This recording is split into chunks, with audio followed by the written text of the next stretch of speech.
नमस्कार, मैं दुर्गेंद्र चौहान हूं और आप मंथन देख रहे हैं।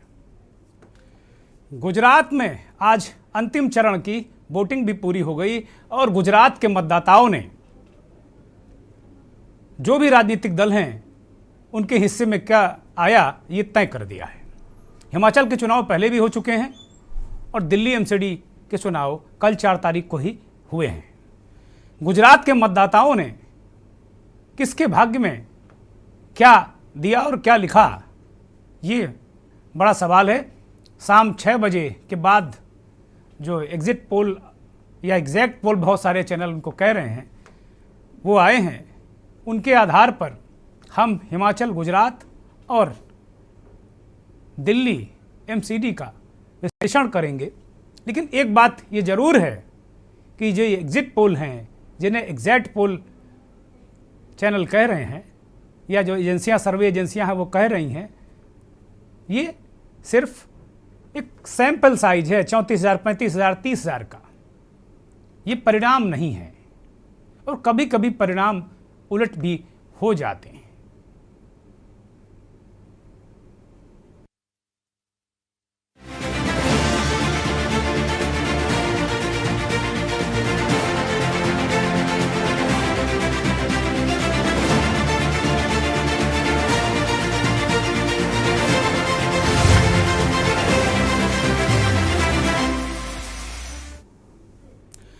सबसे पहले बात हिमाचल की। हिमाचल में कांग्रेस पार्टी के न्यूज़ पर सबसे बड़ा सर्वे का सर्वे तमाम जो हिमाचल और गुजरात के विधानसभा चुनाव हैं उनको लेकर जो एग्जिट पोल है, जो यानी कि जो लोग वोट डालकर निकले हैं, दोनों राज्यों का जो एग्जिट पोल है उसका एक एवरेज अलग अलग तरीके से के न्यूज़ ने निकाला है।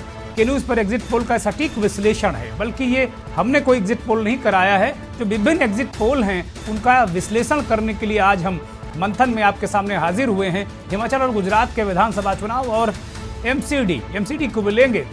कुल मिलाकर 2 राज्यों का जो विधानसभा का चुनाव, उनका एग्जिट पोल का विश्लेषण करेंगे और जानने की कोशिश करेंगे जो एग्जिट पोल में दिख रहा है उसके मुताबिक कौन सी परिस्थितियां, कौन सी स्थितियां हुई, जो राजनीतिक दलों को क्या मिला, किसने क्या पाया, किसने क्या खोया, कौन कहां कमज़ोर रह गया। ये सारी चीज़ें अपने आप में बहुत बड़ा एक संकेत और संदेश होती हैं और एक ये दिशा बताते हैं। ये जो एग्जिट पोल हैं एक दिशा बताते हैं कि इस ओर परिणाम जा सकते हैं। और अमूमन पिछले कई चुनाव से देखा गया है कि कुछ जो एजेंसियां हैं बहुत सटीक विश्लेषण देती रही हैं। बहुत सारे लोग उस विश्लेषण के इर्द गिर्द भी नहीं पहुंच पाए थे, लेकिन वो एजेंसियां एक ऐसा विश्लेषण देती रहीं जो लगभग आसपास सही उतरा है। तो कुल मिलाकर आज हम हिमाचल और गुजरात से हमारे साथ तमाम मेहमान भी जुड़ेंगे और हम चर्चा करेंगे के न्यूज़ पर एग्जिट पोल का सटीक विश्लेषण। और सबसे पहले हिमाचल प्रदेश का जो एग्जिट पोल आया है उसके नतीजे आपके सामने हैं। हिमाचल प्रदेश में किसकी सरकार, ये हम आपको बताने जा रहे हैं। हिमाचल प्रदेश में किसकी सरकार बनेगी। के न्यूज़ पर एग्जिट पोल का जो विश्लेषण है, जो एग्जिट पोल के जो कुछ आंकड़े हम आपके सामने रख रहे हैं और ये बताने की कोशिश करेंगे कि हिमाचल में किसकी सरकार बनती नज़र आ रही है। हालांकि सरकार किसकी बनेगी इसका फैसला 8 तारीख को होगा जब मतगणना के रिजल्ट आ जाएंगे। लेकिन ये हिमाचल जो एक्सेस इंडिया टुडे, एक्सेस माई का ये सर्वे है आपके सामने, एग्जिट पोल है और इसमें कुल मिलाकर 68 सीटों वाली विधानसभा जो वहाँ की है, हिमाचल प्रदेश की 68 सीटों वाली है। ये इसको ठीक कर लिया जाए, 60 सीटें इसमें दिखा रही हैं, 68 सीटें किया जाए। ये 68 सीटों वाली हिमाचल प्रदेश की विधानसभा है और उसमें कुल मिलाकर निश्चित तौर पर ये एक अलग तरीके का आंकड़ा नज़र आ रहा है। एक अलग तरीके की चीज़ें देखने को मिल रही हैं। एक्सेस माई इंडिया के सर्वे में ये मुझे लगता है कि कुछ आंकड़े उलट हो गए हैं इसमें। और कुल मिलाकर अगर देखा जाए तो एक्सेस माई इंडिया का जो सर्वे है उसमें बीजेपी को 24 से 34 वोट माफ़ कीजिएगा सीटें मिलती नज़र आ रही हैं। कांग्रेस पार्टी यहाँ सरकार बनाती नज़र आ रही है हिमाचल प्रदेश में। एक्सेस माई का जो सर्वे है वो उसके मुताबिक। और ये जन की बात, उसी के आप देख रहे हैं बगल में एक्सेस माई इंडिया और जन की बात का मसला है। जन की बात बीजेपी को यहाँ सरकार बनाती दिखा रही है। जो जन की बात ने एक सर्वे किया है, एग्जिट पोल किया है, उसमें बीजेपी को 32 से 40 सीटें, कांग्रेस को 27 से 34 सीटें, आम आदमी पार्टी को एक भी सीट नहीं, अदर्स को एक भी सीट नहीं। जबकि इंडिया टुडे एक्सेस माई इंडिया के सर्वे में इसके ठीक उलट स्थिति आ रही है। भारतीय जनता पार्टी सत्ता से दूर नजर आ रही है और कांग्रेस पार्टी यहां सत्ता पर काबिज होती नजर आ रही है। 30 से 40 सीटों का अनुमान इस सर्वे में लगाया गया है। आम आदमी पार्टी को यहां भी एक सीट नहीं मिलती नजर आ रही है और जो अन्य हैं वो 4 से 8 हैं। कुल मिलाकर ये एक तरीके से ये स्थितियां, ये परिस्थितियां नजर आ रही हैं। बहुत सारे जन की बात का ये सर्वे और एक्सेस माई इंडिया का ये जो एग्जिट पोल, दोनों के एग्जिट पोल आपके सामने हैं, दोनों ठीक उलट हैं। जन की बात बीजेपी की सरकार बना रही, जो सीटें बीजेपी को दे रही है, वही एक्सिस माई इंडिया कांग्रेस को वो सीटें देती नजर आ रही है। तो ये दोनों विरोधाभासी एक तरीके से जो एग्जिट पोल हैं, दोनों विरोधाभासी हैं, दोनों में कोई भी सामंजस्य नजर नहीं आ रहा है।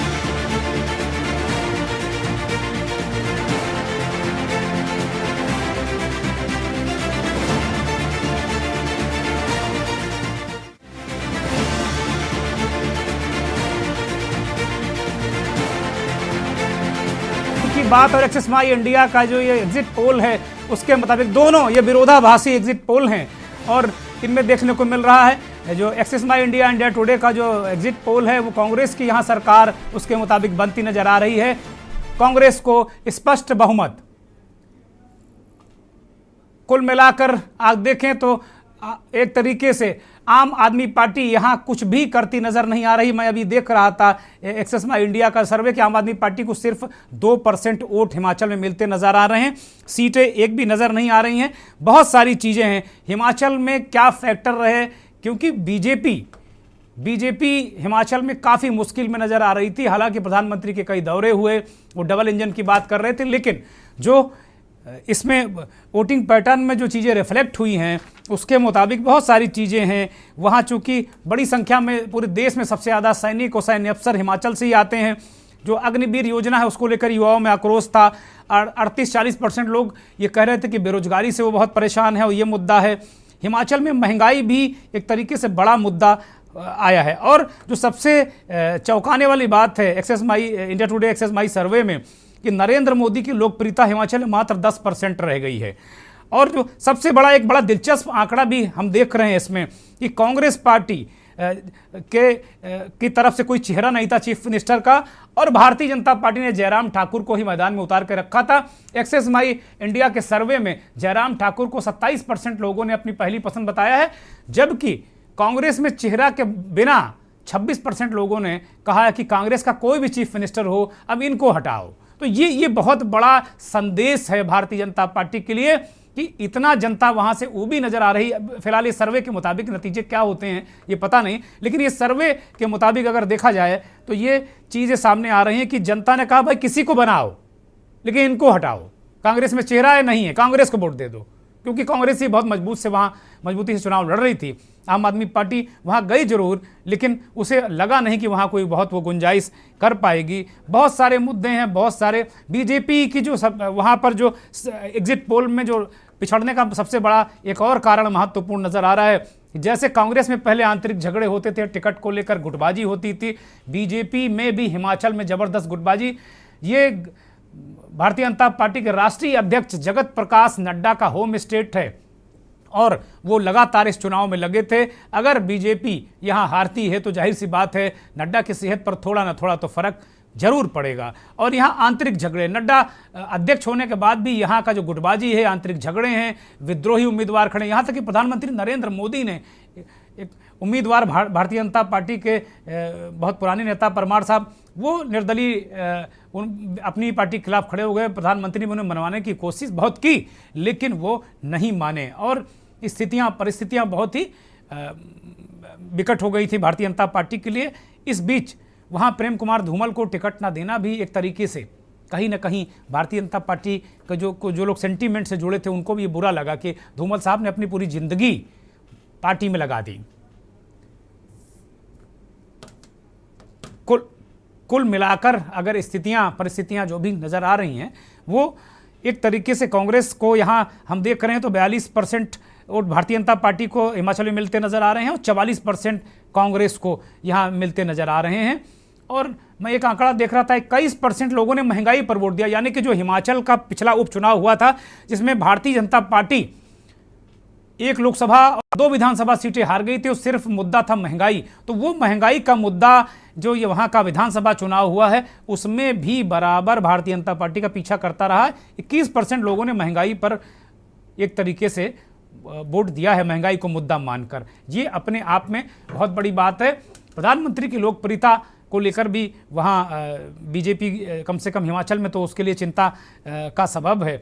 बहुत सारे आंकड़े, खैर ये आंकड़े हैं और ये सर्वे एजेंसियों का अपना अपना ट्रेंड होता है, ये कोई अंतिम वो नहीं, लेकिन वोटिंग पैटर्न, वोटिंग परसेंटेज, मुद्दे ये तो लगभग कमोवेश वही होते हैं। बेरोजगारी बहुत बड़ा मुद्दा वहाँ निकल कर आया है और अग्निवीर योजना को लेकर युवा बहुत आक्रोशित थे और युवाओं ने कांग्रेस के पक्ष में ऐसा लगता है कि उन्होंने मतदान दिया। गुजरात का भी आपको एग्जिट पोल दिखाएंगे और उस पर चर्चा करेंगे। बेसिकली आज जो हम मंथन में इस गुजरात, हिमाचल और एमसीडी को इसलिए डिस्कस कर रहे हैं कि हम ये जानने की कोशिश करेंगे, जो इनका जो एग्जिट पोल है इनका विश्लेषण करने की कोशिश करेंगे कि वास्तव में क्या स्थितियां, क्या परिस्थितियां बनी जो एग्जिट पोल में जो कुछ नजर आ रहा है। फिलहाल एग्जिट पोल्स के मुताबिक हिमाचल प्रदेश में कांग्रेस सत्ता में वापसी करती नजर आ रही है।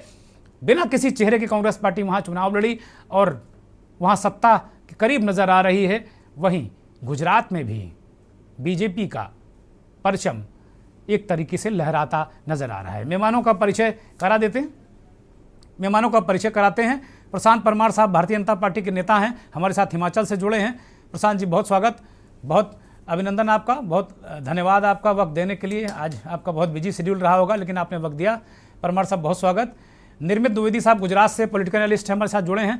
द्विवेदी साहब बहुत स्वागत, बहुत धन्यवाद आपका, आपने अपने व्यस्तम समय में हमें समय दिया।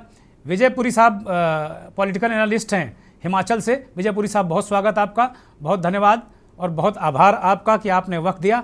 हमारे राजनीतिक संपादक शबी हैदर लखनऊ से जुड़ गए हैं। सभी जी आपका भी बहुत स्वागत।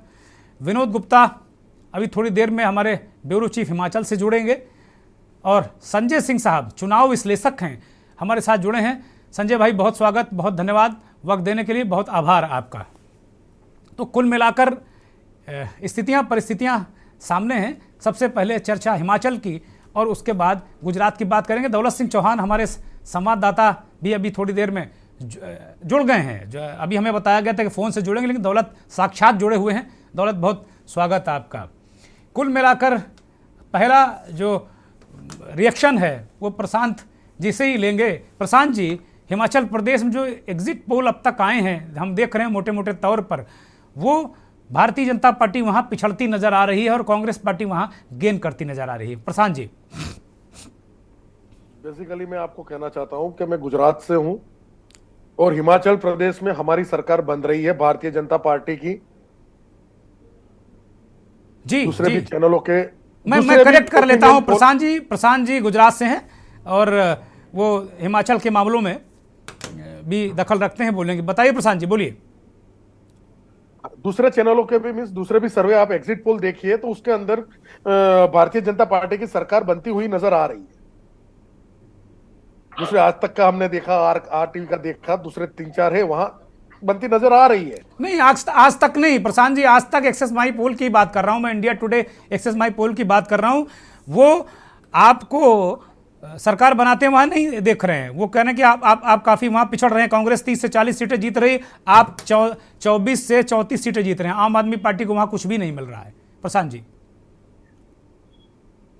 तो 8 तारीख को ही पता चलेगा। जैसे हम गुजरात में बहुमती से सरकार बना रहे हैं वैसे हिमाचल में भी बनाएंगे। अच्छा, ठीक बात है, ठीक बात है।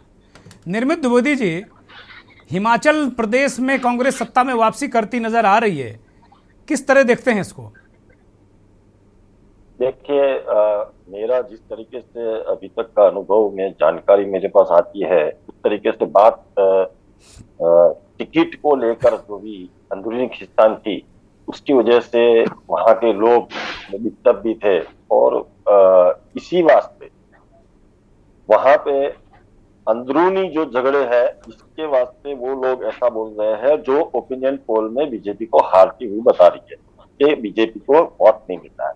लेकिन जब ये हिमाचल में वोटिंग हुआ, उसके बाद का मेरा एक दौरा था वहां पे, वहां मुझे ऐसा पता चला कि भाई बीजेपी आ रही है।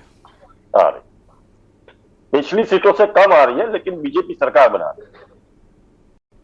ठीक बात है। विजय पुरी साहब राजनीतिक विश्लेषक हैं, वो सीधे हिमाचल से जुड़े हैं, ग्राउंड जीरो पर हैं, बेहतर चीज़ों को बता सकते हैं। विजय पुरी साहब, एक्सेस माई इंडिया का सर्वे और कई और सर्वे दिखा रहे हैं, हालांकि कुछ सर्वे जैसे जन की बात वो बता रहे हैं कि नहीं, जो स्थिति हम बता रहे हैं कांग्रेस की वो बीजेपी की बता रहे हैं। लेकिन एक्सेस माई इंडिया, इंडिया टुडे का जो सर्वे है वो बता रहे हैं कि कांग्रेस पार्टी 30 से 40 सीटें वहाँ जीत रही है हिमाचल में, और भारतीय जनता पार्टी 24 से 34 सीटें जीत रही है। बहुत सारे मुद्दे, जैसा भी हमने अपने प्रारंभिक कमेंट में चीज़ों को रखा कि वहाँ बहुत सारे मुद्दे हैं। बेरोजगारी बहुत बड़ा मुद्दा है, महंगाई अन्य राज्यों में भले ही कम से कम कोई मुद्दा ना बने, लेकिन हिमाचल के लोगों ने बहुत संजीदगी से इस पर वोट दिया है, 21%। क्या स्थिति, क्या परिस्थिति, आप जो ये एग्जिट पोल्स हैं इनको किस रूप में देखते हैं पुरी साहब? देखिए, मैं आपको बताऊं कि हिमाचल बहुत छोटा राज्य है। यहाँ अगर कोई एग्जिट पोल 35-40 हजार सर्वे करके 40 हजार लोगों से पूछ के अगर कोई पोल को सही माना जा सकता है, तो मैं कहूँगा नहीं, ये ठीक है। इस बार बहुत ज्यादा कांटे की टक्कर है और 19-20 किसी के पक्ष में भी हो सकता है।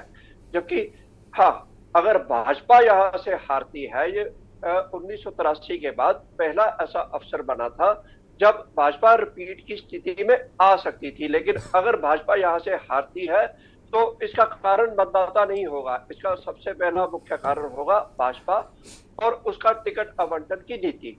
भाजपा ने जिस तरह से टिकट बांटे हैं, उससे भाजपा के कम से कम 20 जगह पर भाजपा के ही लोगों ने नुकसान पहुंचाया है। भाजपा अध्यक्ष जेपी नड्डा, उनके अपने घर में ही बगावत और वहां से ही एक बागी खड़े हुए हैं।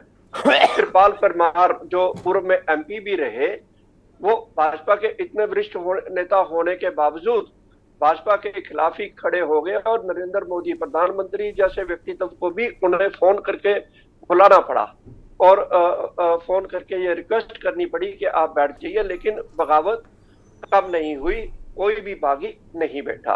ऐसी परिस्थितियों में भाजपा अगर खुद हार रही है तो उसका मुख्य कारण भाजपा ही होगा।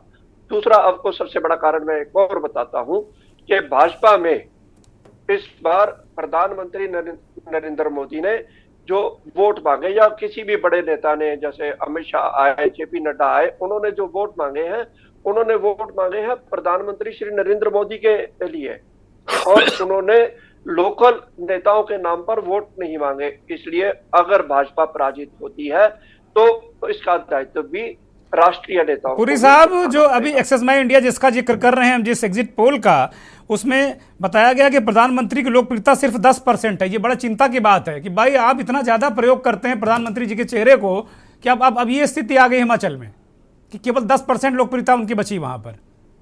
जी हाँ, इसका कारण प्रधानमंत्री की लोकप्रियता, अगर ये कहा जाए कि प्रधानमंत्री की लोकप्रियता कम हो गई है, तो उसको मैं बहुत ज्यादा नहीं आंकता हूं। हाँ, 19-21 का फर्क हो सकता है। ठीक बात है। दौलत चौहान वहाँ हमारे साथ में जुड़े हुए हमारे सहयोगी हैं, वरिष्ठ सहयोगी हैं। दौलत जी, कुल मिलाकर अगर देखा जाए तो परिस्थितियाँ कितनी भी रही हों, ऐसा लग रहा था कि पहली बार जैसे उत्तराखंड में परिवर्तन का जो एक तरीके से नियम है कि एक बार कांग्रेस एक बार बीजेपी, यहाँ उसको वो रिवाज, और उस रिवाज के नाम पर वोट भी मांगे थे भारतीय जनता पार्टी के बड़े नेताओं ने। उन्होंने कहा था कि भाई रिवाज बदलिए, लेकिन जो ये एग्जिट पोल है इसमें तो रिवाज बदलता नजर नहीं आ रहा है। जमीन में क्या दिक्कतें बीजेपी को वहां रही, क्योंकि जो सर्वे की बात कर रहे हैं उसमें बहुत बड़ी एक फाइंडिंग और है कि भाई प्रधानमंत्री की लोकप्रियता मात्र 10% वहां पर बची है। हिमाचल की बात करें, बाकी पूरे देश में पूरी दुनिया में बहुत लोकप्रिय है, लेकिन हिमाचल में जो सर्वे की रिपोर्ट आई है वो ये बता रही है एग्जिट पोल की। और अग्निवीर, बेरोजगारी, महंगाई, हम कहीं किसी स्टेट में नहीं देखते कि आजकल इतने ज़्यादा लोग महंगाई कहते हैं, शोर मचाते हैं महंगाई महंगाई, लेकिन वोट नहीं करते। हिमाचल ने वोट किया है महंगाई पर, 21% लोगों ने महंगाई के मुद्दे पर वोट किया है, और ये बहुत बड़ी तादाद है।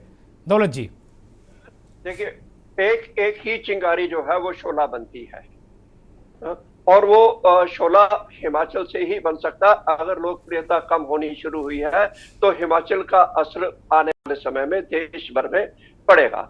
जहां तक महंगाई का प्रश्न है, हिमाचल में ऐसा कोई साधन नहीं है, कोई रेवेन्यू जनरेट नहीं होता है, सारा का सारा केंद्र की बैसाखियों पर ही हिमाचल टिका हुआ है। तो इसलिए अगर भाजपा हारती है तो इसका दोष हम स्थानीय नेताओं को नहीं दे सकते हैं, इसका दोष भी केंद्रीय नेताओं को ही उठाना पड़ेगा। देखिए, मैं आपको बताना चाहूंगा कि इस बार जो बीजेपी ने मिशन रिपीट के लिए पूरा जोर लगाया और रिवाज बदलने के लिए पूरी कोशिश की, लेकिन जैसे पहले जो वक्ता उन्होंने भी कहा कि इस बार जो टिकट आवंटन जो हुआ है उसमें बहुत ज्यादा गड़बड़ की गई है, और कुछ जो बागी उम्मीदवार खड़े हैं, जैसे 15 से 20 उम्मीदवार जो है वो बागी होकर भाजपा से खड़े हुए हैं। वो दौलत बीजेपी की सबसे बड़ी समस्या क्या थी? महंगाई थी या बागी थे? मैं ये जानना चाहता हूं। और एक बड़ा दिलचस्प आंकड़ा हिमाचल में कुल मिलाकर निकल कर आया कि जो जयराम ठाकुर को 27% लोग कह रहे हैं मुख्यमंत्री होना चाहिए, लेकिन 26% लोग कह रहे हैं कि भैया कांग्रेस को लाओ, किसी को बना दो। ये बड़ा जबरदस्त आंकड़ा है। सत्ता परिवर्तन के लिए जो 26% लोग हैं यही जिम्मेदार है, इन्होंने सत्ता बदली है। अगर ऐसा हुआ है तो दौलत जी बिल्कुल ऐसा हुआ है, क्योंकि जब मतदान हुआ तो हमने बात की थी लोगों से, तो कई ऐसे मुद्दे सामने आए थे। सबसे बड़ा ओपीएस का मुद्दा था, जिसमें 3 से 4 लाख कर्मचारी हैं। और आपको बता दूं, एक मुख्यमंत्री जी ने बयान दिया था जब ये पेंशन के लिए संघर्ष कर रहे थे कर्मचारी, तब उन्होंने बयान दिया था कि अगर आपने पेंशन लेनी है तो इलेक्शन लड़ो। तो ये जो बयान है ये कर्मचारियों को काफी ठीक नहीं लगा था, और उससे जो काफी नाराज दिखाई दिए थे कर्मचारी। ठीक बात है। सबसे ये है कि इस बार जो कांग्रेस को जो बढ़त मिल रही है उसमें कर्मचारियों का भी बहुत ज्यादा रोल है, और इसके साथ साथ आप बेरोजगारी का भी यहाँ पर काफी फैक्टर चला है। युवा जो अग्निवीर योजना है उसका भी कांग्रेस को लाभ मिला है। और तीसरा मैं आपको बता दूं कि ये जो बागी है, बागियों का भी जो भाजपा को नुकसान हुआ है। ठीक है दौलत, ठीक है, रोक रहा हूं आपको। एक छोटा सा रिएक्शन लूंगा जावेद साहब से, उसके बाद ब्रेकिंग पर आएंगे। छोटा सा रिएक्शन लेंगे, एक छोटा सा रिएक्शन ले लेंगे। जावेद साहब। जी चौहान साहब, अब तो सरकार आ रही, हमें लास्ट में मौका दे रहे हैं आप। नहीं, अरे भाई आपकी तो अब बिल्कुल बम है, जय जय है, इसलिए कर रहे हैं हम। ठीक है भाई अब तो आपको अपना समय जनता को देना होगा ना। अब डिबेट में समय कम करिए, जनता को दीजिए। सरकार आ रही है आपकी, बोलिए जा साहब। लाइटर नोट में बोला हमने।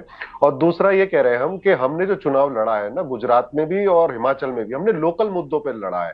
और जो प्रधानमंत्री जी ने, बड़े बड़े नेताओं ने प्रचार किया है, इन्होंने मुद्दों से भटकाकर प्रचार किया। राष्ट्रीय सुरक्षा, धारा 370 और सारे जो उनके भाषण आप देख लोगे, जो आम जनता थी, वो महिलाओं की भी अगर आप बात करो तो भाजपा के कार्यालयों में भी महिला स्मृति ईरानी जी से कह रही, मैडम सिलेंडर के रेट कम कर दीजिए, हमें बहुत तकलीफ है। तो महिलाएं जो है, हमारी जो स्कीम है, हम कोशिश करेंगे कि 500 रुपए का सिलेंडर देंगे, कीमत कम करके महंगाई कम करेंगे। उस वजह से हमें जो महिलाएं हैं उनका भी समर्थन मिला है। और युवाओं से जो हमने वादा किया है, जो कॉन्ट्रैक्ट वर्कर्स है उनको परमानेंट किया जाएगा, और जो खाली पद पड़े उनको भरा जाएगा। तो हमारे साथ युवा भी जुड़े हैं, महिलाएं भी जुड़ी है। और जो महंगाई है सबसे ज्यादा, आपने एक बात बहुत अच्छी बोली चौहान साहब, कि अब वो लोग ये कह रहे हैं कि कोई भी लाओ लेकिन भाजपा हटाओ। तो ये पूरे देश ये आंकड़े हैं, मैंने नहीं बोला, ये आंकड़े हैं। 26% लोगों ने ब्लाइंड सपोर्ट किया है, बिना चेहरा देखे कांग्रेस को। कहा भैया इनको हटाओ, कांग्रेस से कोई भी लाओ, मलिक जावेद को चीफ मिनिस्टर बना दो, जावेद अंसारी को चीफ मिनिस्टर बना दो, लेकिन मुझे ये आदमी नहीं चाहिए। ये बहुत बड़ा संकेत है। यहाँ एक गुजरात का सर्वे की बात करेंगे हम, और आपको दिखाते हैं कि ब्रेक के बाद एक गुजरात का एक बहुत बड़ा सर्वे आपको हम दिखाने जा रहे हैं। के न्यूज़ पर गुजरात का एग्जिट पोल सर्वे, जो भी कुछ कहिए, और एग्जैक्ट पोल भी लोग कह रहे हैं इसको। इस बार गुजरात में किसकी सरकार होगी ये आपको हम ब्रेक के उस पार दिखाएंगे। एक अभी थोड़ी देर में एक ब्रेक लेंगे। और उसके बाद गुजरात का सर्वे दिखाएंगे। लेकिन के न्यूज़ पर इस वक्त आपको गुजरात में कौन सा दल बहुमत के पार है, बीजेपी का परफॉर्मेंस कितना अच्छा है, कितना खराब है, कांग्रेस की क्या गति हुई, आम आदमी पार्टी ने क्या गुल खिलाया, ये आपको एक ब्रेक के बाद आपको हम बताएंगे। लेकिन गुजरात में किसकी सरकार है, इसके लिए आपको फिलहाल एक छोटे से ब्रेक का इंतजार करना होगा। ब्रेक के बाद आपका बहुत स्वागत। अब आपके स्क्रीन पर गुजरात के एग्जिट पोल देखिए, किस तरीके से गुजरात में क्या स्थितियां, क्या परिस्थितियां आपके सामने हैं। गुजरात का एग्जिट पोल आपकी टीवी स्क्रीन पर। गुजरात विधानसभा चुनाव में 182 सीटें हैं, 182 सीटों पर चुनाव हुआ है। और ये जो एग्जिट पोल हम आपको दिखा रहे हैं गुजरात का, बहुत ही इंपॉर्टेंट स्टेट, प्रधानमंत्री का होम स्टेट, गृह मंत्री का होम स्टेट, बीजेपी ने पूरी ताकत झोंक दी गुजरात में। और ये एग्जिट पोल आपके सामने है। जन की बात ये कह रहा है कि 117 से 140 सीटें, यानी बीजेपी ऐतिहासिक जीत दर्ज करती जा रही है। और जरा एग्जिट पोल की माने तो लगभग सारे एग्जिट पोल इस बात का की गवाही दे रहे हैं कि गुजरात में भारतीय जनता पार्टी प्रचंड बहुमत के साथ सत्ता में आ रही है। ये बहुत बड़ी खबर है कि लगातार 27 साल शासन करने के बाद भारतीय जनता पार्टी गुजरात में लगातार फिर सत्ता में वापसी कर रही है। ये अपने आप में भारत की राजनीति में ये करिश्मा ही माना जाएगा कि जिस तरीके से, जितनी टैक्टिकली, रणनीतिक तरीके से प्रधानमंत्री लगातार दिन रात एक किए हुए नजर आए अंतिम दिन तक। कल भी वो वहां पर थे, आज उन्होंने वोट डाला। संकेत, संदेश, और राजनीति में संकेत और संदेश चलते ही है। तो जन की बात ये कह रहा है कि 117 से 140 भारतीय जनता पार्टी गुजरात विधानसभा की हम बात कर रहे हैं। 34 से 51 सीटें कांग्रेस को मिलती नजर आ रही, आम आदमी पार्टी को 6 से 13 सीटें, अदर्स को कोई सीटें वहां नहीं मिल रही हैं। इंडिया टुडे एक्सिस माई इंडिया का जो एग्जिट पोल आया है उसके मुताबिक भारतीय जनता पार्टी 81 से 93, इसका मतलब कि पिछली बार से सीटें घटेंगी भारतीय जनता पार्टी की, ऐसा संकेत एक्सिस माई इंडिया और इंडिया टुडे के सर्वे में नजर आ रहा है। 93 है क्योंकि पिछली बार 99 सीटें 2017 में भारतीय जनता पार्टी ने जीती थी। लेकिन कांग्रेस को बहुत भारी नुकसान होता नजर आ रहा है। 18 से 30 सीटों पर ही कांग्रेस सिमटती नजर आ रही है। और गुजरात कैंपेन के दौरान ही लगातार ये कहा जा रहा था कि कांग्रेस बड़ा बेमन चुनाव वहां पर लड़ रही है और ना उसके कोई शीर्ष नेता गए, ना नेशनल लेवल के नेता गए, प्रादेशिक नेताओं ने भी बड़ी बेमन से चुनाव लड़ा।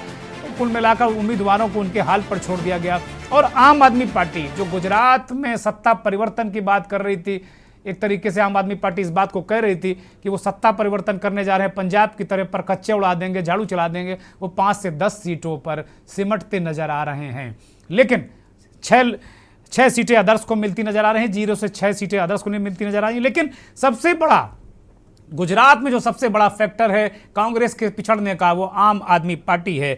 अगर आप बात करें उत्तर गुजरात की तो 27% वोट वहां पर आम आदमी पार्टी ने लिया है, सीटें में कन्वर्ट ये वोट नहीं हुआ है। इसी तरह से दक्षिण गुजरात में भी 26% वोट आम आदमी पार्टी को मिला है और सौराष्ट्र में 17% वोट मिला है। यानी जो आशंका जताई जा रही थी कि आम आदमी पार्टी कांग्रेस को डेंट करेगी, कांग्रेस के लोग कह भी रहे थे इस बात को कि बीजेपी ने भी टीम उतारी है, और आम आदमी पार्टी इस बात का लगातार खंडन भी कर रही थी। करना भी चाहिए क्योंकि चुनाव तो सभी को लड़ने का अधिकार है। लेकिन आम आदमी पार्टी वहां सत्ता परिवर्तन तो करती कतई नजर नहीं आ रही है। वो दहाई का आंकड़ा पहुंच जाए तो अपने आप में बहुत बड़ी बात है। आम आदमी पार्टी अगर दहाई का आंकड़ा वहां सीटों के हिसाब से छू ले तो बहुत बड़ी बात होगी। लेकिन आम आदमी पार्टी ने उत्तर गुजरात, दक्षिण गुजरात और सौराष्ट्र जो ट्राइबल एरिया है, कांग्रेस का वहां भी अच्छा खासा होल्ड माना जाता रहा। ये वोट जो कटा है 27%, 26%, 17%, ये वोट कांग्रेस को, अगर ये कांग्रेस के साथ ये वोट प्लस होता तो उसकी सीटों में भारी उछाल, भारी इजाफा नजर आता। तो कुल मिलाकर एक तरीके से कांग्रेस ने वहाँ भारी नुकसान उठाता कांग्रेस नजर आ रही है, वहाँ भारी नुकसान कांग्रेस को होता नजर आ रहा है। लगातार हमारे साथ मेहमान जुड़े हैं, प्रशांत परमार भारतीय जनता पार्टी के नेता गुजरात से हमारे साथ जुड़े हैं, राजनीतिक विश्लेषक निर्मित द्विवेदी गुजरात से हमारे साथ जुड़े हैं, कांग्रेस के प्रवक्ता मलिक जावेद अंसारी भी गुजरात में ही हैं, और बाकी हमारे साथ दौलत सिंह चौहान हिमाचल से जुड़े हैं, विजयपुरी साहब पॉलिटिकल एनालिस्ट हैं गुजरात से जुड़े हैं, और हमारे राजनीतिक संपादक शबी हैदर भी लगातार हमारे साथ जुड़े हुए हैं। परमार साहब, गुजरात में तो आपकी प्रचंड बहुमत की सरकार बनती नजर आ रही है, क्या कारण कि हिमाचल में आप उन चीज़ों को नहीं कर पा रहे हैं। हिमाचल में आप चुनाव लूज कर रहे हैं और गुजरात 27 साल के बाद भी जनता ने आप पर विश्वास जताया है। पहले तो धन्यवाद। जनता हमारे साथ, एक कार्यकर्ता होने के नाते हम ये बोलना चाहते हैं कि प्रधानमंत्री श्री एक छोटे से छोटे कार्यकर्ता की तरह प्रचार में शामिल होते हैं। हेलो, हाँ बोलिए बोलिए, अपनी बात रखिए। गुजरात एक ऐसा प्रदेश है जहां से प्रधानमंत्री जी जा रहे हैं, तो उसके अंदर वो कोई चिंता करने वाली बात नहीं है। ये तो हम 150 क्रॉस करने वाले हैं। नहीं, सीटें तो आपकी उस तरह नहीं दिख रही हैं जो मैं दोनों सर्वे देख रहा हूँ। एक जन की बात में दिख रहे हैं कि 140 सीटें आपको दे रहे हैं, लेकिन इंडिया टुडे का और एक्सेस माई इंडिया का जो सर्वे है वो 93, 94, 95 सीटें तो लगभग हो सकता है तीन अंकों में आप पहुंच जाएं। इसमें कोई बहुत ताज्जुब की बात नहीं है। मलिक, जावेद अंसारी साहब के पास जाएंगे। जावेद अंसारी साहब, अब पिछली बार आप कह रहे थे ना कि हमारा नंबर सबसे बाद में आया, अब यहाँ आपका नंबर तुरंत आ गया है। जावेद साहब, बुरी तरह आप हारते नजर आ रहे हैं। आपके परखच्चे उड़ा दिए बीजेपी ने, और सौराष्ट्र में आप देखिए 17% आम आदमी पार्टी वोट ले जा रही, वहाँ आपका ठीक ठाक मामला था। दक्षिण गुजरात और उत्तर गुजरात में 26% 27% वोट आम आदमी पार्टी लेती नजर आ रही है, हालांकि उसकी सीटें उतनी कन्वर्ट नहीं होती नजर आ रही हैं। आपके बड़े नेता नहीं गए, वो कह रहे थे कि साइलेंट प्रचार चल रहा है। मोदी जी ने भी कह दिया, इसी में फूले नहीं समा रहे थे कि मोदी जी ने कह दिया है कि कांग्रेस वाले साइलेंट प्रचार कर रहे हैं। आप लोगों की बातें खिल गई कि वाह, मोदी का सर्टिफिकेट मिल गया, अब तो जीत गए चुनाव हम।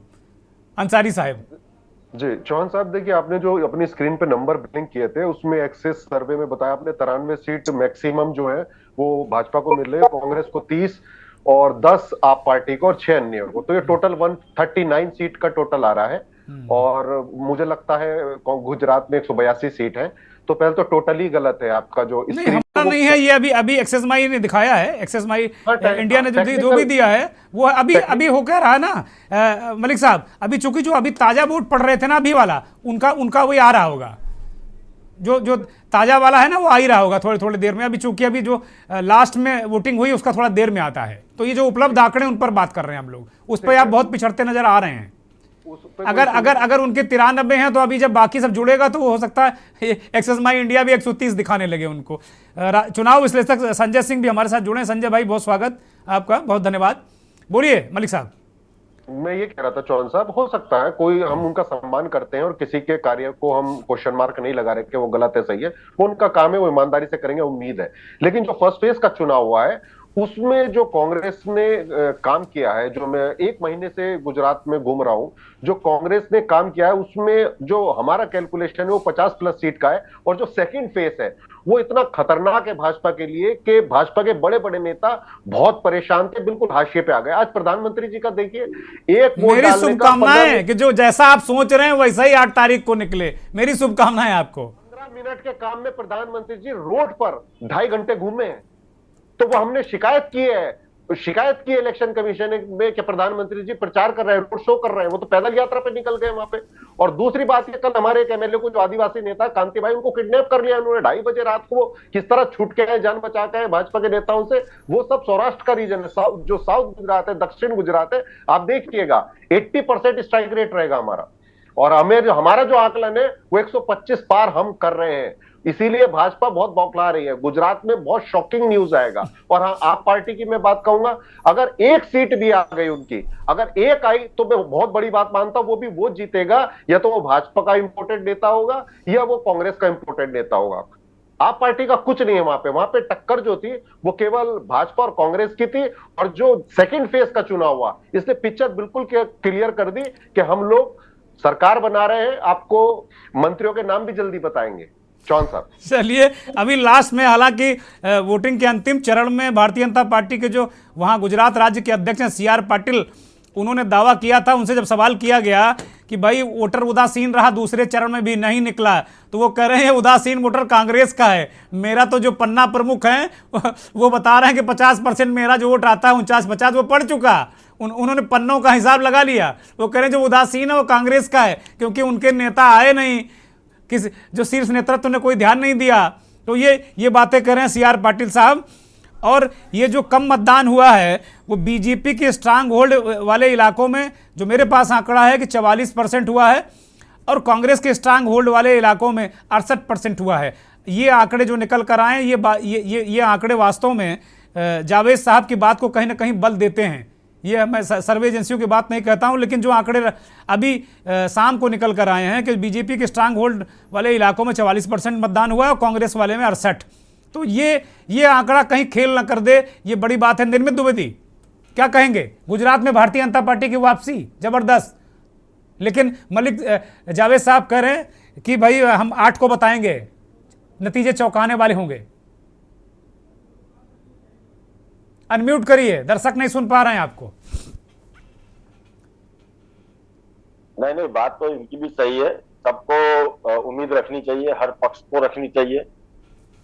नहीं, भाजपा हिमाचल में उम्मीद रख रही है कि उसको भाई है, ठीक बात है। सत्यता तो प्रजा ने जो किया वही है, बाकी जो 8 तारीख को पता चलेगा। अब रही बात, मैं जिस तरीके से पूरे गुजरात में इस टाइम पे घूमा देखा, और पिछली डिबेट में मैंने बताया था कि 125 के पार आसपास भारतीय जनता पार्टी होगी। आम आदमी को 4 जैसी सीटें मिल पाएगी, ज्यादा नहीं मिल पाएगी, और बाकी का जो भी है। लेकिन भाजपा सरकार बना रही। मैं भाजपा अच्छी है, मोदी अच्छे है, ये बात नहीं कर रहा हूँ। लोगों का मूड जो मैंने पूरा घुमा, गुजरात घुमा, वो मैंने हर जगह पे, पहले सौराष्ट्र शुरू किया था क्योंकि पहले फेज वहां पे था। पिछली बार पाटीदार आंदोलन था, इस बार काफी पाटीदार भाजपा में आ गए, ठीक है, और काफी कुछ द्विवेदी जी, विपक्ष के लोग चाहे कांग्रेस हो चाहे आम आदमी पार्टी, वो कहते हैं भैया 6000 स्कूल बंद करा दिए, वहां लोग परेशान हैं, रोजगार नहीं है। और ये क्या कौन सा फार्मूला भैया, धड़ाधड़ जीतते चले जा रहे हैं वो? ये बात भी मैं बता रहा हूँ आपको कि काफी लोग बोल रहे हैं कि महंगाई है, स्कूलें बंद हो गई है। अगर सच में अगर दिल में किसी को अगर ये बात लग जाती ना तो बात अलग थी, लेकिन हकीकत यह है कि काफी एजुकेशन का स्तर बड़ा है यहाँ। दूसरी बात, अगर थोड़ा पढ़ा लिखा कोई इंसान होगा तो भारत में या गुजरात में ही महंगाई नहीं आई है। सबसे ज्यादा महंगाई और बेरोजगारी आप देखें विदेश में, उससे तो कम है। हैंडल अच्छा किया है भारतीय जनता पार्टी।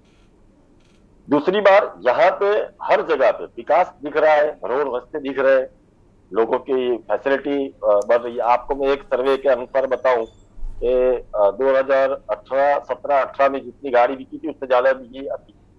तो लोगों के पास पैसा भी है, महंगाई जितनी भी है। नहीं, ये लोग कह रहे हैं भाई पैसे वाले और पैसे वाले हो गए, गरीब और गरीब होगा, ये मुद्दा है निर्मित जी वास्तव में। और अगर देश में महंगाई नहीं होती तो हिमाचल के लोगों ने 21% लोगों ने दे दिया। अगर जो इस एग्जिट पोल अगर सही है तो साफ हो गई बीजेपी वहां पर। तो महंगाई तो है, महंगाई है, हमें लग रही है तो आपको भी लग रही होगी, महंगाई तो है। महंगाई के सामने इनकम भी इतनी बड़ी है, वो आप देखो। मैं ये कहना चाहता हूँ, ऐसा नहीं है आज जितने लोग झुग्गी झोपड़ी में रह रहे थे आज मकान पक्का लेके बैठे हैं। जो दिख रहा है, जो चौहान साहब बस 1 मिनट दीजिएगा। चलिए ठीक है, बोलिए रिएक्शन 10 सेकंड का, उसके बाद फिर मैं जाऊंगा। शबी हैदर हमारे वरिष्ठ सहयोगी लगातार बने हुए हैं, अभी उनके पास नहीं जा पाया। द्विवेदी जी जो हमारे वरिष्ठ पत्रकार साथी हैं, उन्होंने कहा कि सबकी आय बढ़ी है, तो ऑक्सफोम रिपोर्ट कह रहा है कि 84% भारतीयों की इनकम कम हो गई, तो वो क्या है? और दूसरी बात, गुजरात में जितने भी जिलों में मैं गया हूं, चौहान साहब, एक ही वर्ड था, परिवर्तन, बस यही कहना। तो परिवर्तन अब 8 तारीख को पता चलेगा। ठीक बात है। एबीपी और सी वोटर का एक और सर्वे आपकी स्क्रीन पर दिखा रहे हैं। लगातार गुजरात और हिमाचल की बात हम कर रहे हैं आज मंथन में, और आप देखिए आपके टेलीविजन स्क्रीन पर सी वोटर का सर्वे है गुजरात और हिमाचल का। हिमाचल में सी वोटर 33 से 41 भारतीय जनता पार्टी को सीटें दे रही है ये एजेंसी, और कांग्रेस पार्टी को 24 से 32 दे रही, यानी कि बहुत कांटे का मुकाबला है।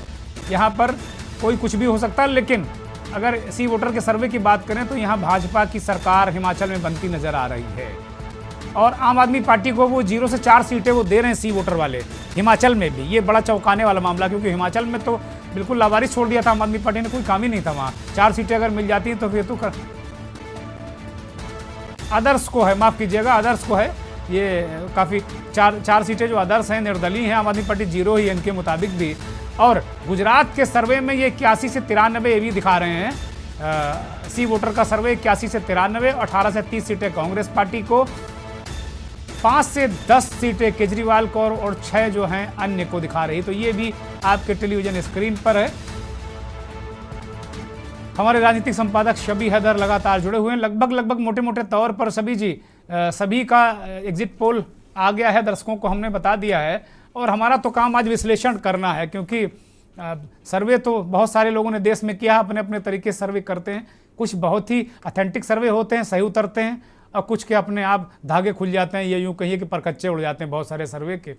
लेकिन हिमाचल में सभी जी, एक तो हिमाचल पे आपका सोच क्या है, इसको लेकर हम आपसे बात करेंगे। गुजरात पे, हिमाचल में सभी जी एक बहुत बड़ा आंकड़ा निकल कर आया कि जो दलित है वो 51% दलितों ने कांग्रेस का साथ दिया है और 34% दलित भारतीय जनता पार्टी के साथ रहेंगे। इसी तरह जो शेड्यूल ट्राइब्स है, 66% ट्राइब्स कांग्रेस पार्टी के साथ में था और बहुत कम 26% के आसपास भारतीय जनता पार्टी के खाते में गया है। तो जो शेड्यूल ट्राइब, शेड्यूल कास्ट, ये वोट कांग्रेस के साथ वास्तव में जुड़ता दिख रहा है, कम से कम हिमाचल में। और गुजरात में भी बहुत बड़ा ट्राइबल एरिया है और दलित भी है। और खड़गे जी ने लगातार हिमाचल और गुजरात में कैंपेन किया है। गुजरात में भले ही कांग्रेस सत्ता से बहुत दूर चली जाए, लेकिन क्या आपको लग रहा है कि गुजरात में भी ये स्थिति हुई है क्या? और हिमाचल में जो दलितों ने कांग्रेस पे भरोसा किया, इसके पीछे क्या कारण मानते हैं सभी हैदर? अनम्यूट करिए सभी आपको, अपने आप को।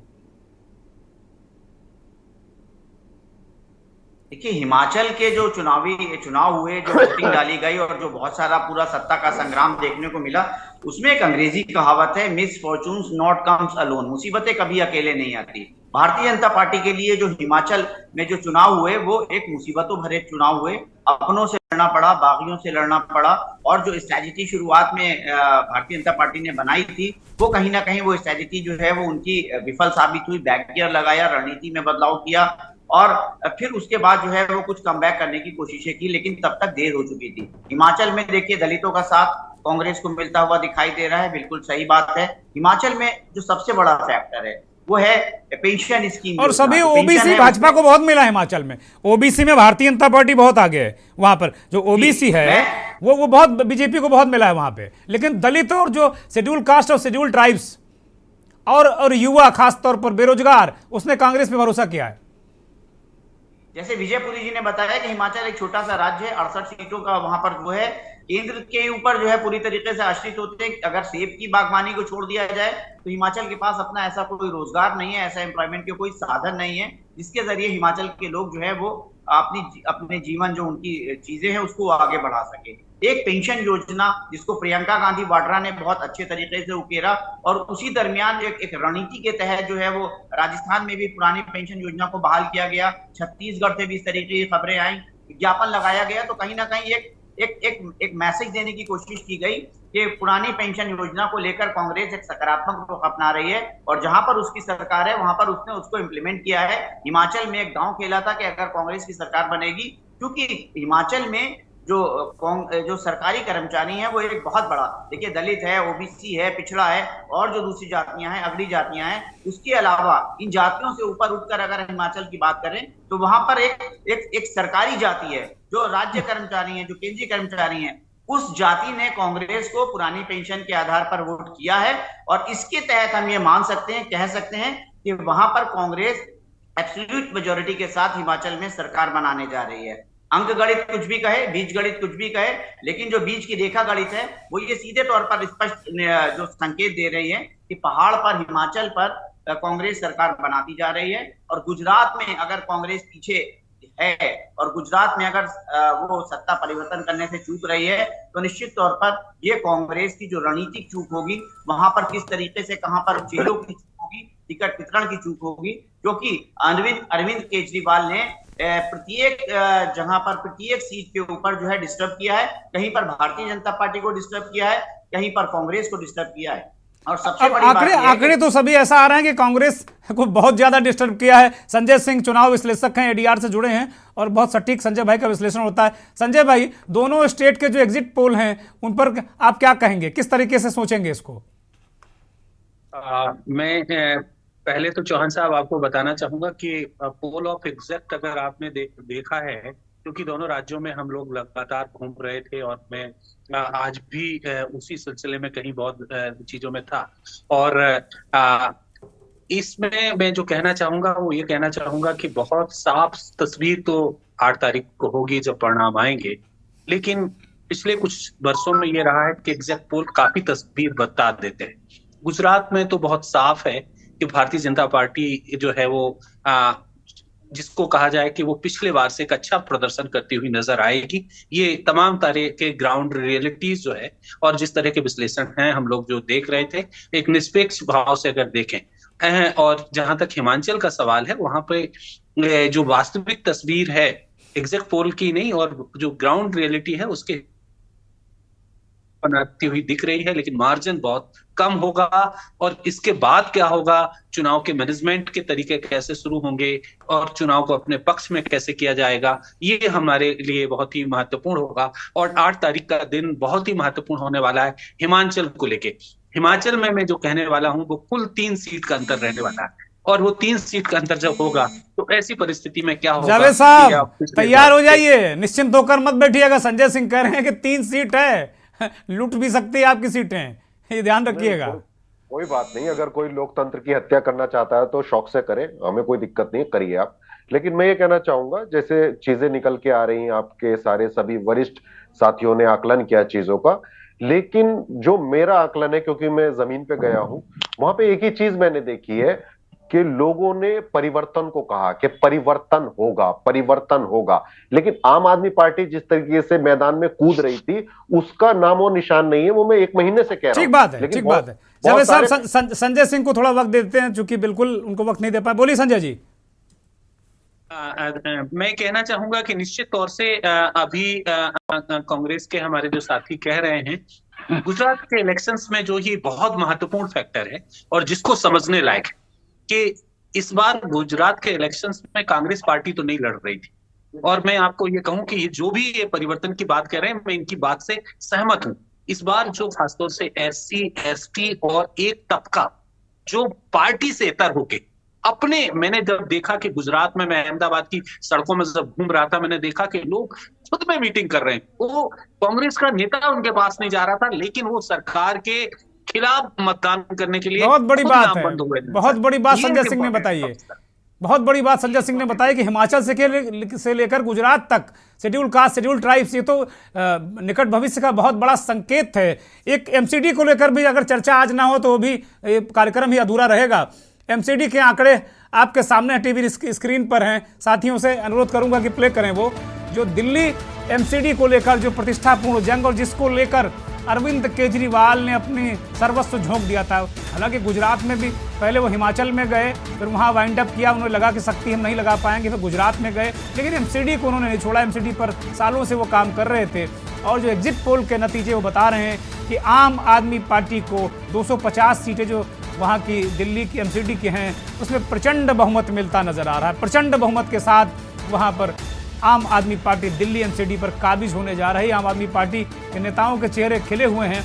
आम आदमी पार्टी को एक्सेस माई इंडिया का जो सर्वे आपकी टीवी स्क्रीन पर है, आम आदमी पार्टी को बहुत जबरदस्त बहुमत मिलने जा रहा है। जन की बात जो सर्वे एजेंसी वो भी ये कर रही, आपको 149 से 175 सीटें मिलने जा रही हैं, ये जन की बात है। और आम आदमी पार्टी बहुत प्रचंड बहुमत के साथ जो जिस मंसूबे को लेकर इस चुनाव में गई थी, वो बिल्कुल जिस तरीके से आम आदमी पार्टी का जो जीत का पैटर्न होता है, चाहे पंजाब हो चाहे दिल्ली हो, झाड़ू लगा देती है। तो दिल्ली में बीजेपी की उम्मीदें उन पर झाड़ू लगा दी है, एक तरीके से सुपड़ा साफ कर दिया है। और कांग्रेस को भी अब अस्तित्व बचाना दिल्ली में मुश्किल है। कांग्रेस को 10-12 सीटें मिल जाएं तो बहुत बड़ी बात है। टीवी स्क्रीन पर एक्सेस माई इंडिया और जन की बात का आपका सर्वे आप देख रहे हैं। कुल मिलाकर बीजेपी 149 से 171, ये एक्सेस माई इंडिया का सर्वे है। और माफ़ कीजिएगा आम आदमी पार्टी और बीजेपी 50-60 सीटों 70 सीटों में सिमटती नजर आ रही है। 70 से 72, कांग्रेस को 4-6 सीटें मिलती नजर आ रही हैं। तो ये बहुत गंभीर संकेत और संदेश है। बहुत गंभीर स्थितियां, बहुत गंभीर परिस्थितियां नजर आ रही हैं।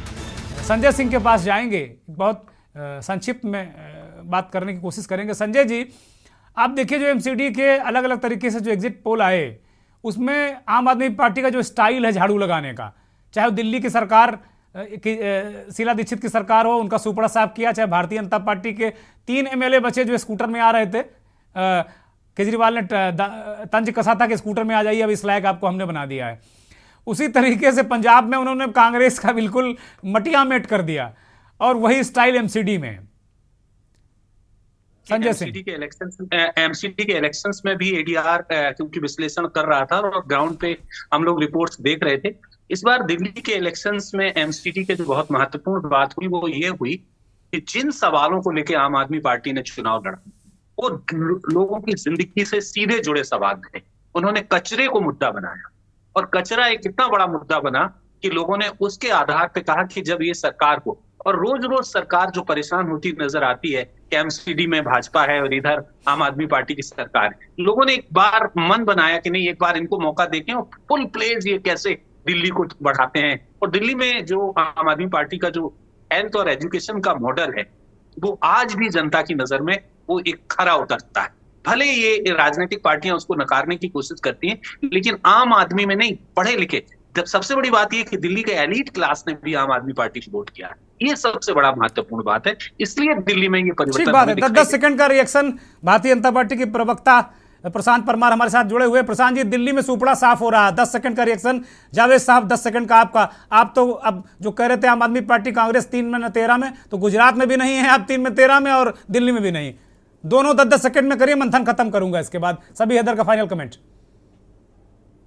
जी, बस मैं यही कहना चाहूंगा, दोनों राज्यों से भाजपा का झोला उठ चुका है, जनता ने इनको नकार। कमेंट। दिल्ली में जिस तरीके से अभी संजय सिंह ने बताया कि जनता वहां के सौंपना चाहती कि आप जो ठीकरा फोड़ते हो दूसरे पे कि बीजेपी की सरकार है निगम में, मैं क्या करूं। तो जैसे पंजाब की पराली को लेकर आम आदमी पार्टी पहले चिंतित रहती थी कि भाई पराली वहां पंजाब की कांग्रेस सरकार जला रही, अब पराली उसके गले पड़ गई। तो क्या जनता ने गले में घंटी बांध दी है केजरीवाल के दिल्ली में भी कि आप साफ करो कूड़ा, जो कूड़े के पहाड़ बता रहे थे। जनता जनार्दन है। सभी हैदर फाइनल कमेंट 20 सेकंड में। जो व्यवस्था है वो छोटी पंचायत का छोटा चुनाव है, वहां पे नाली खड़ंजा और जो छोटी समस्याओं की बात होती है, रणनीति है, अंकगणित है। केजरीवाल ने बहुत अच्छे तरीके से दिल्ली एमसीडी चुनाव को लड़ा। हालांकि भारतीय जनता पार्टी ने बहुत एक मास्टर स्ट्रोक खेलने की कोशिश की थी तारीखों को लेकर।